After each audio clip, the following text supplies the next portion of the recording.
After an unarmed black man named George Floyd was murdered by 4 police officers in Minneapolis, Minnesota, protests broke out across the United States. And surprisingly, police officers remained relatively calm as people demanded justice for George Floyd. As you can see from this video here, armed protesters actually stormed the state capitol in Michigan demanding justice for George Floyd. And in California, protesters were actually confronting cops directly, getting in their faces, screaming in their faces, and demanding justice for George Floyd. Or wait, hang on a second. Okay, so I'm getting word from my producer that I mixed up the footage. I made a mistake. That was not footage from the protests regarding George Floyd. That was protests that took place a couple of weeks ago. Right-wing protests of armed thugs demanding that states reopen. So the footage that I'm going to show you, this is actually footage from Minneapolis, where police officers responded in a more predictable manner. So these are photos from Star Tribune's Carlos Gonzalez, and okay, this is what I expected. We see police officers in riot gear, shooting rubber bullets, throwing tear gas. This makes a lot more sense. So the police didn't apparently feel intimidated or threatened or the need for riot gear when armed thugs stormed the Capitol building in Michigan, or when people were yelling in their faces in California. But in Minneapolis, as people demand justice for the murder of George Floyd, now they feel threatened. Now, if you've been watching the news, there's various, I think probably dozens of live streams of what's taking place in Minneapolis currently on YouTube, but you can't really characterize this all with a broad brush, right? Some of the protests are leading to riots and looting, whereas a lot of people are just marching and demanding justice, specifically demanding for the murderer of George Floyd, murderers specifically, to be charged and arrested. But, because there were many instances of rioting and looting, conservatives took issue with this. They didn't say very much about how maybe the right-wing protesters went a little bit far, storming the state capitol with guns. But in this instance, they're very concerned about the behavior of the people who are rebelling in Minneapolis. For example, Tomi Lahren clutched her pearls at the looting, tweeting, "If you smash and bang on cop cars, riot and burn flags in the streets and loot your community businesses, you are not a protester. You are part of the problem. Is this really how you bring justice? Is this how you honor his life?" Now, I should note that at the time she made that tweet, she made precisely 0 tweets about George Floyd, 0 tweets demanding justice for George Floyd. So let's not pretend as if Tomi Lahren cares about honoring his life. She doesn't care. But the point is that she wants these people to voice their grievances in a more respectable manner, in a more peaceful manner, if you will, right? Well, no, actually, because if you actually do try to draw attention to police brutality in the way that Colin Kaepernick did, and you kneel during the Pledge of Allegiance, national anthem, she's going to take issue with that as well. Here's what she said about a city official who chose to kneel during the Pledge of Allegiance. I think what she's doing is disrespectful. I think also we have to remember that just because she has the right doesn't make her right. So she's outraged when you protest peacefully, but she's also outraged when you riot. It's almost as if she doesn't want you to speak up when you're mad about the fact that police officers across the country are murdering unarmed black Americans with impunity. She just wants you to be quiet. But she's not alone, because Charlie Kirk also clutched his pearls, and he tweeted, "If you burn a city to the ground to riot against injustice, you should be arrested and thrown in prison." Now, I checked his timeline, and I didn't see any tweets talking about what he thinks the penalty should be for murder.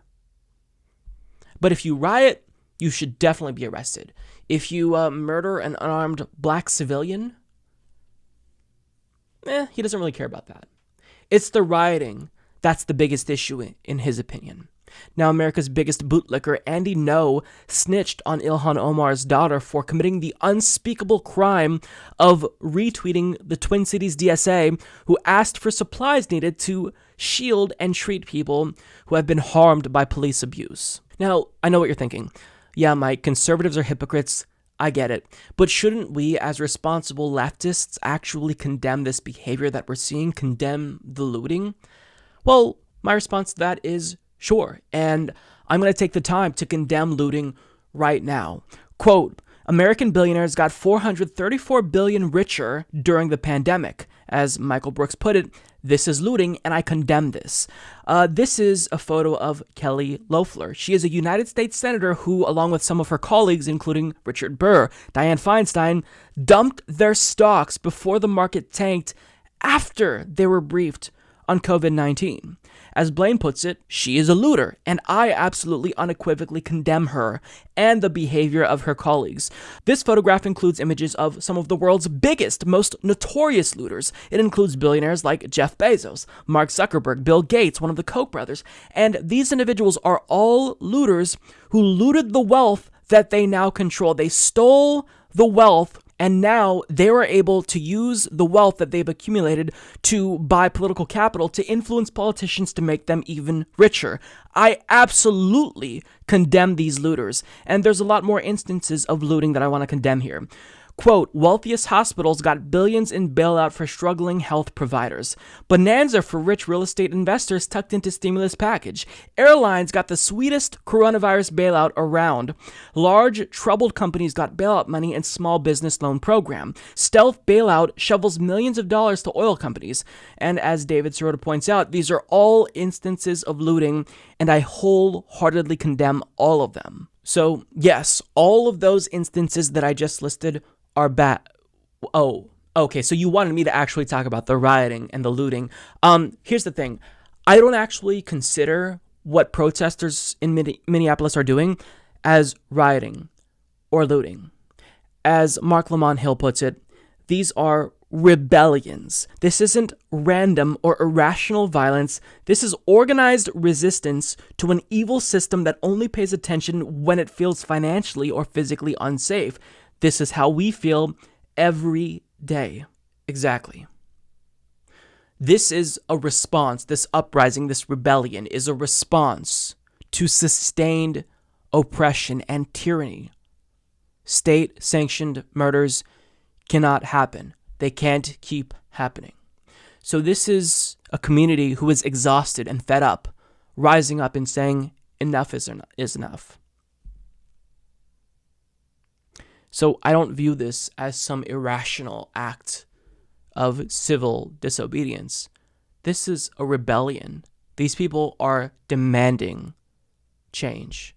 And if that change is not going to come, then they're going to make everyone in society feel uncomfortable until everyone feels compelled to listen to them and take action ultimately.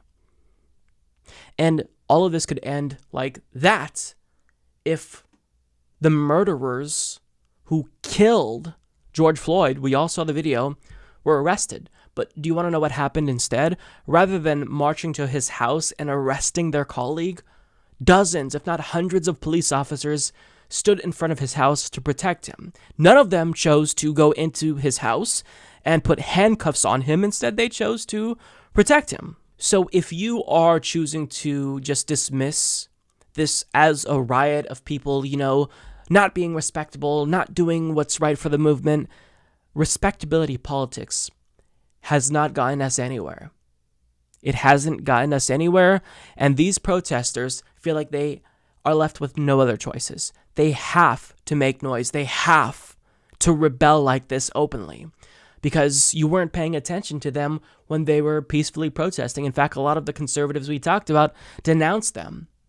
Trump called Colin Kaepernick a son of a bitch and said that he should be fired for taking a knee during the national anthem.